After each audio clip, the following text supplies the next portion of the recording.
This is Qtv News. I'm Umutu Gajaga and thank you for joining us. First, the main local news, international and sports news headlines.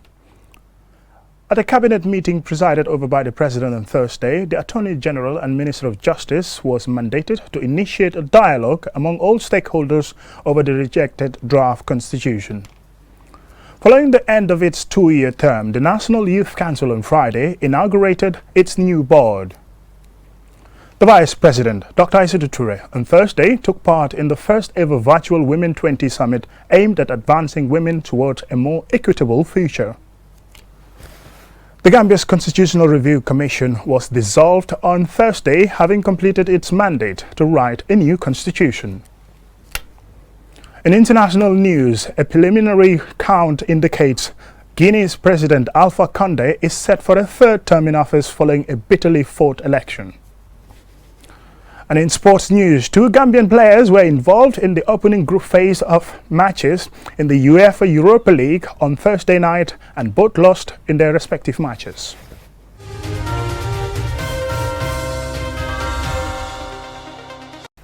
Welcome and thank you for joining us. Now to the main local news. But first, a press release from the Ministry of Justice. The Republic of the Gambia filed today with the International Court of Justice in The Hague its memorial in the case it brought against Myanmar under the Genocide Convention last year. The memorial provides irrefutable proof of Myanmar's acts of genocide, targeting the entire Rohingya group, men, women, children and newborns, during so-called clearance operations between 2016 and 2018. The memorial asks the court to declare Myanmar responsible for the commission of genocide against the Rohingya people and order that Myanmar immediately cease its wrongful acts, prosecute and punish the perpetrators, including the senior military officers who planned the genocide, pay reparations to the victims, and permit Rohingya refugees who were forced to flee the country to return safely and securely to their homes. The case was initiated by the Gambia with the support of the Organization of Islamic Cooperation and its 57 member states in November 2019. Hearings were held by the International Court of Justice the following month on the Gambia's request for a provisional measures order from the court to prevent further acts of genocide during the pendency of the case. In January 2020, the court issued its order requiring Myanmar, including its armed forces, to cease and desist from all further genocidal acts. Myanmar has until July 2021 to file a counter-memorial. At a cabinet meeting presided over by the President on Thursday, the Attorney General and Minister of Justice, Dauda A. Jallow, was mandated to initiate a dialogue among all stakeholders over the rejected draft constitution. As Aliou Cissé reports, Cabinet also receives updates and approves reports on different sectors. The executive decision came exactly a month since the National Assembly rejected the draft constitution tabled before it for approval. The dialogue among all the stakeholders will seek to reach a consensus over the rejected draft constitution. Speaking to the media at the end of the closed-door meeting, Ibrahim Silla, Minister of Information and Communication, reveals that Faji Kunda, Minister of Women, Children and Social Welfare, briefs the cabinet on the current reforms and restructuring at the ministry. The reforms are part of efforts to promote the rights and welfare of women, children and other vulnerable groups, and to mainstream gender and children concerns in all sectors of the government. The reform process propose the need for transformation of the Women's Bureau to a Directorate of Gender and Women Empowerment, the Department of Social Welfare to a Directorate of Social Welfare, and the Children Affairs Department to a Directorate of Children's Affairs. Minister Silla also reveals that Cabinet also discussed and approved a paper presented by Minister of Finance and Economic Affairs on the draft Public-Private Partnership Bill, which intends to strengthen the smooth implementation of PPPs in the Gambia through public-private partnerships, project identification and selection, among others.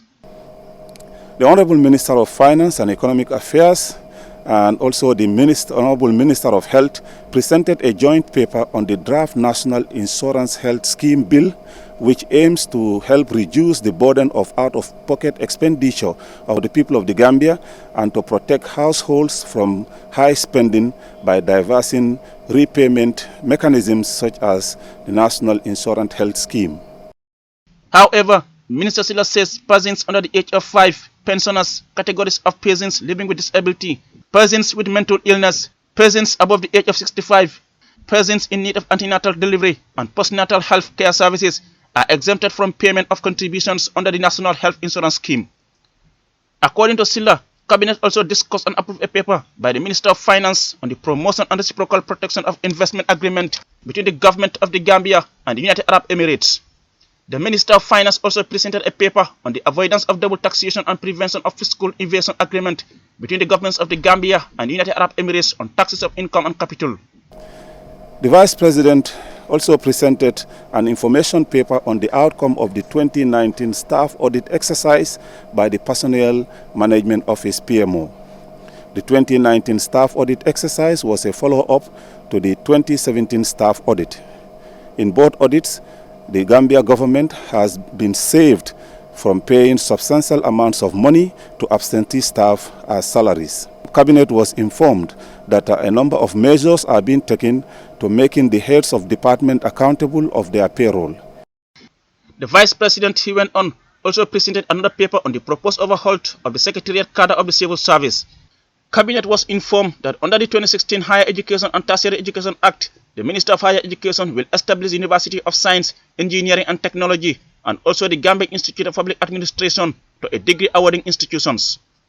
The Cabinet was also updated by Minister Bakari Baji on the outcome of a nationwide assessment tour by the then Youth and Sport Minister Hadrame Sidibe, after which it was recommended for the improvement of relevant youth and sports infrastructure.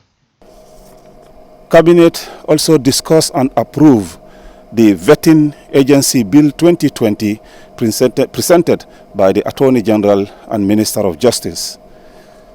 The bill seeks to implement security vetting in the Gambia as important part of government's reform of the security sector, which will play a critical role in restoring trust and integrity across the security sector.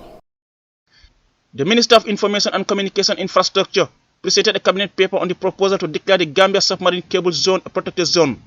The main objectives of the cabinet paper are to provide enhanced security and protection for submarine cables that lie within the limits of the protection zone by prohibiting and or restricting all activities likely to cause damage to the cable within the zone. Reporting for QTV News, I am Aliou Cisse. Following the end of its two-year term, the National Youth Council on Friday inaugurated its new board. The event was presided over by the Minister of Youth and Sports, and Ansumana Isonyasi was there. He files in this report.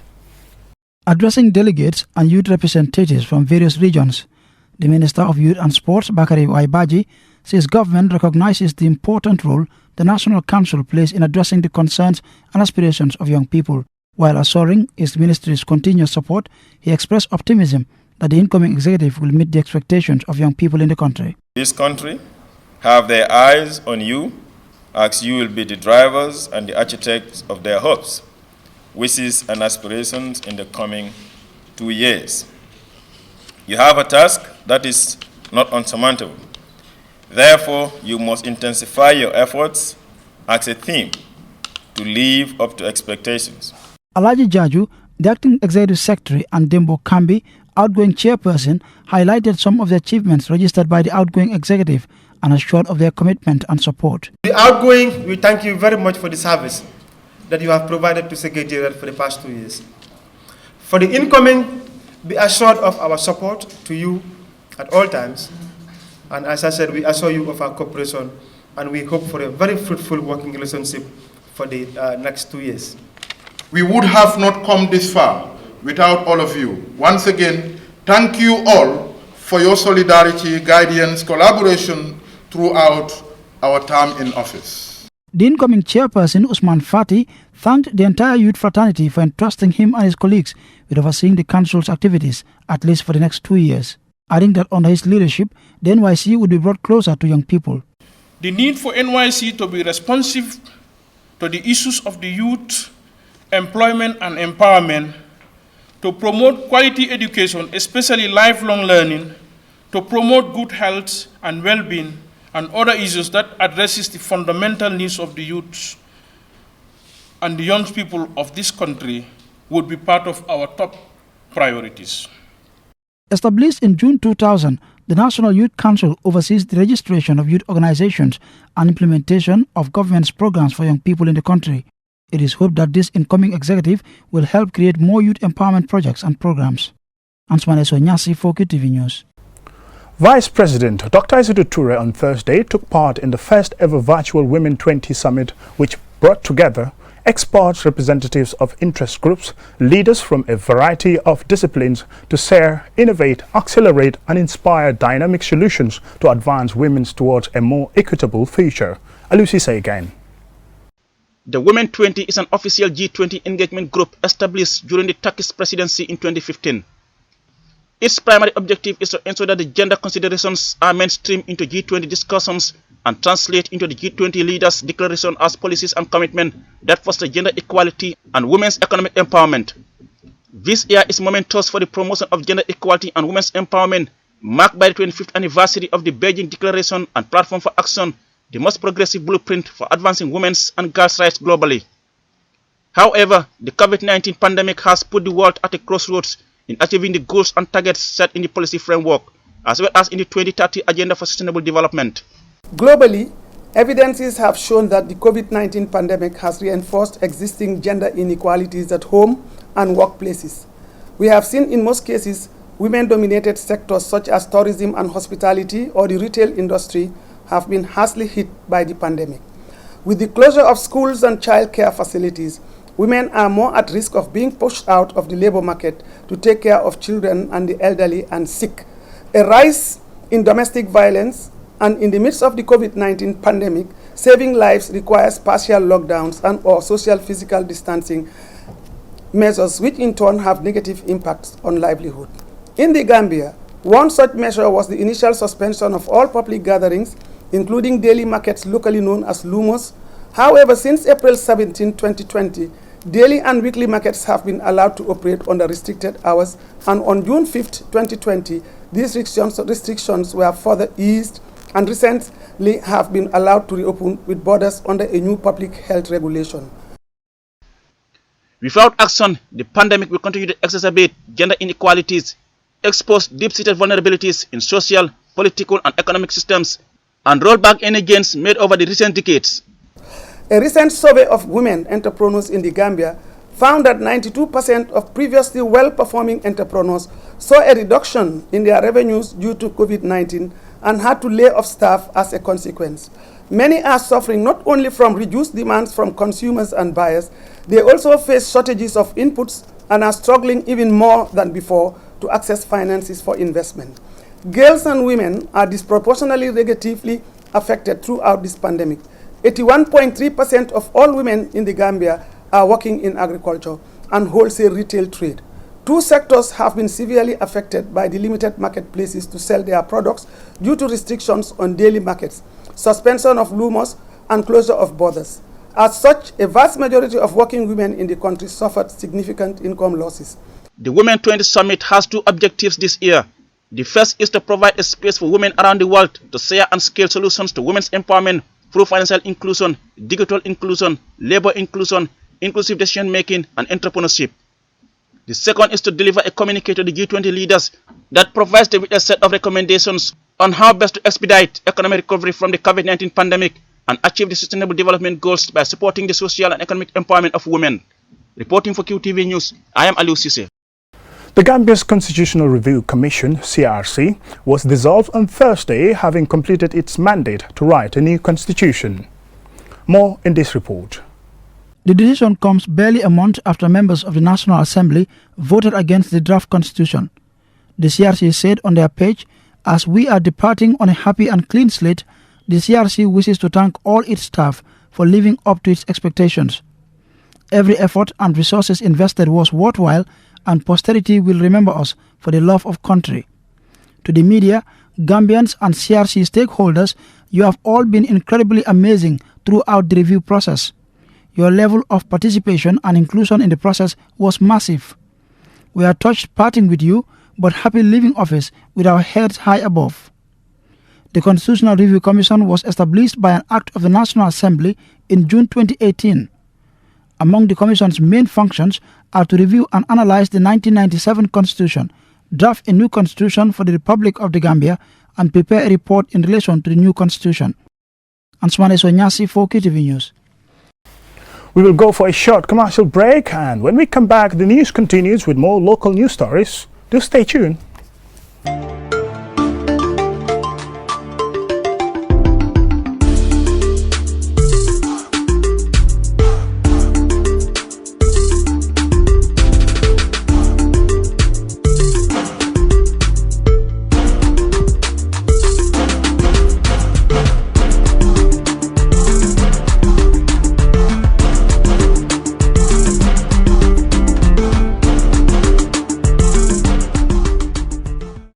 Welcome back and thanks for joining us. This is QTV News.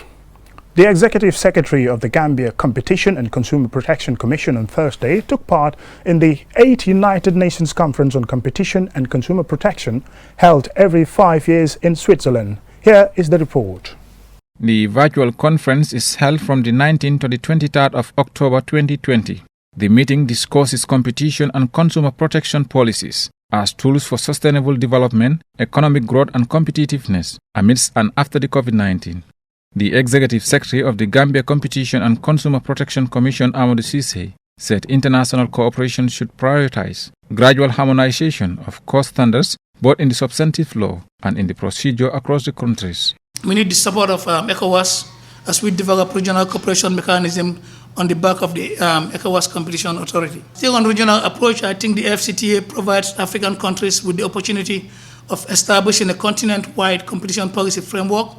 While the negotiation on the competition policy framework are yet to start, it will be good to see that the framework places heavy emphasis on and creates a mechanism for cross-border cooperation among the national competition authorities in Africa. Cisse said there is a need to adopt a regional approach with the proliferation of regional systems of competition law to promote cooperation among members of the same regional grouping. In the area of capacity building, I think there is need for more two-way exchange of personnel among national competition authorities rather than just training programs. Exchange of personnel for a reasonable period of time would ensure that knowledge and expertise are effectively transferred between national competition authorities. The use of exchange programs would also go a long way in addressing the issue of trust, since personnel of national competition authorities establish rapport among themselves, in addition to understanding to an appreciable extent the internal workings of one another's competition authority. This would help to bring trust in dealing with specific cases that require cross-border cooperation. He adds that the use of exchange programs will also go a long way in addressing the issues of trust, since personnel of national competition authorities establish rapport among themselves to understand the internal workings of each other's national competition authority. This will help to build trust in dealing with specific cases that requires cross-border competition, he said. Reporting for QTV News, I am Omar P. Jallo. Residents of Faji Kunda have raised concerns about the lack of adequate water supply they've been enduring in recent times. This report by Emani Luis N. Sanyang and Mariama Fall is narrated by Omar P. Jallo. Residents of Faji Kunda complain that the scarcity of water have affected their daily activities. The only time they get water in their homes is at 12 a.m. or 3 a.m. in the morning when they are supposed to be sleeping. Aliu Seka, a resident of Faji Kunda Central, explained more about the crisis. We are not having water here as normal, but still now we are receiving bills at a high level that a lot of people are complaining about it. And even this month, last month, we receive a bills of around 1,000 plus, and which is not fair, and we are not having water as normal. So I think that is not fair. Bana Njai, also a resident of Faji Kunda, said the community has been facing water shortage for quite a long time. Fatu Bojang says she would most of the time carry her baby on her back while fetching water at night because the baby wouldn't sleep alone. She urges Nawek to come to their aid. We thought things would be better by now, but it's the same since the former regime. Sometimes we stay up to 4 a.m. just to fetch water. There is no drinking water during the daytime. The water from this tank tastes different and not nice when drinking it. Queen Jallo is also one of those affected. We are suffering because our wells are dry. We pay with borough owners to fetch water for us, and we pay them between $50 to $150 depending on the quantity. During the coronavirus pandemic, frequent washing of hands has been one of the key preventive measures government and the World Health Organization has been advising everyone to do. Therefore, a community cannot stay without water for long. To shed light on the issue, QTV contacted Nawek, and the PRO Per Silva said he is not aware of water shortage in Faji Kunda. Reporting for QTV News, I am Omar P. Jallo. We will go for another short commercial break and we will continue with international and sports news when we return.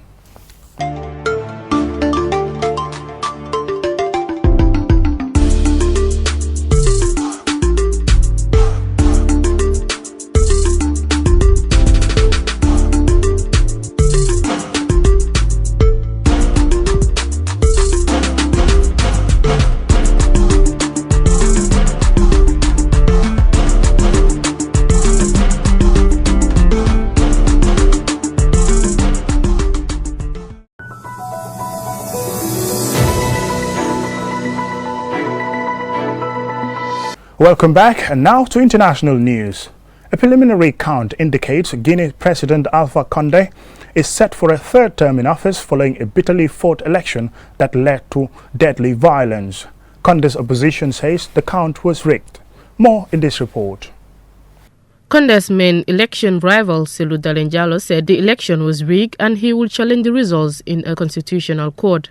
With 37 of 38 electoral districts counted, Conde 82 received 2.4 million votes versus 1.26 million for his rival Cellou Dalein Diallo. Conde's spokesperson, Thibaut Camara, told Reuters, "We are satisfied with the first results, which gave us hope and confidence for a certain victory." On the other hand, according to Reuters, Cellou's spokesperson, Aliou Condé, stated that the results are not in line with what happened on polling day. "We have the evidence of the fraud and we will challenge all of this in the Constitutional Court." This statement was prompted when Diallo has claimed victory based on his own campaign tallies before the official announcement of the election results. Condé replied to Diallo's announcement as irresponsible and dangerous.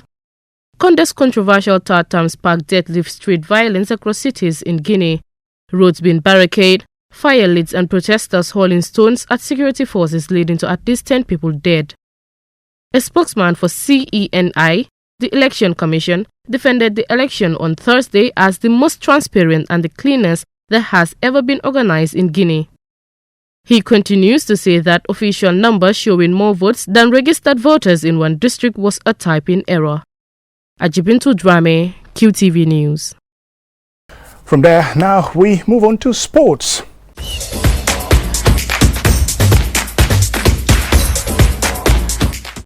Two Gambian players were involved in the opening group phase matches of the UEFA Europa League on Thursday night, and both lost in their respective matches. More in this report. Ali Sow led Bulgarian side CSK Sofia's attack for 90 minutes, but could not do much as they suffer a 2-0 defeat to Romanian club CFR Cluj. The Gambian international has been a key figure in their Europa League qualification. They will play Roma away in their next fixture on the 29th of October. Elsewhere, Suleiman Mare masterminded the defensive midfield position when his side, Ghent, played FC Slovan Liberec away. A lone goal scored by Koscielny was enough to give the host all 3 points. In a defensive midfield position, Mare serves as cover for the defense and provides vital interception for his team. He had more than 80% passing accuracy rate according to the match statistics. Since joining the Belgian club in January this year, the Gambian midfielder had little playing time in the first team. Under new coach D. Decker, he expects to have more first-team engagements. Mamudu Gajaga, QTV News. Before we end this bulletin of the news, let's have a quick look at our main news stories. At a cabinet meeting presided over by the President on Thursday, the Attorney General and Minister of Justice was mandated to initiate a dialogue among all stakeholders over the rejected draft constitution. Following the end of its 2-year term, the National Youth Council on Friday inaugurated its new board. The Vice President, Dr. Aissatou Touré, on Thursday took part in the first ever virtual Women 20 summit aimed at advancing women towards a more equitable future. The Gambia's Constitutional Review Commission, CRC, was dissolved on Thursday, having completed its mandate to write a new constitution. In international news, a preliminary count indicates Guinea's President Alpha Conde is set for a third term in office following a bitterly fought election. And in sports news, 2 Gambian players were involved in the opening group phase matches of the UEFA Europa League on Thursday night, and both lost in their respective matches. That's all we have for you in tonight's news bulletin, and thank you very much for watching. Have a pleasant night.